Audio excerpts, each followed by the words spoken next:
সবার সাথে মাসির বাড়িতে ২ টো দিন বেশ সুন্দরভাবে কাটানোর পরে আজকে পালা হচ্ছে বাড়ি ফেরার। তবে আজকে বাড়ি ফিরবো না, যাবো হচ্ছে সেজো মামার বাড়িতে। যেহেতু অনেকগুলো দিন পরে এসছি, তাই জন্য ভাবলাম সবার সাথেই একটু দেখা করে যাই। তাই সকাল, সকাল রেডি হয়ে বসে পড়েছি এখন ব্রেকফাস্ট করতে।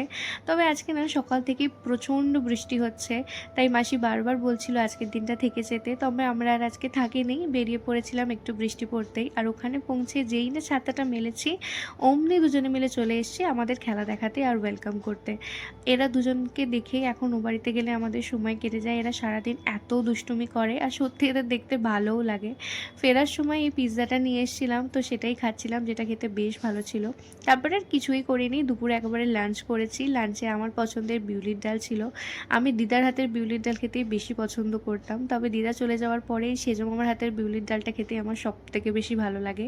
তারপরে সারা দুপুর আর কিছুই করিনি। বিকালবেলা সেজো মামার সমস্ত গিফটগুলো খুলে খুলে দেখছিলাম। আসলে রিসেন্টলি সেজো মামার ৩৫ বছরের কর্মজীবনের সমাপ্তি ঘটেছে।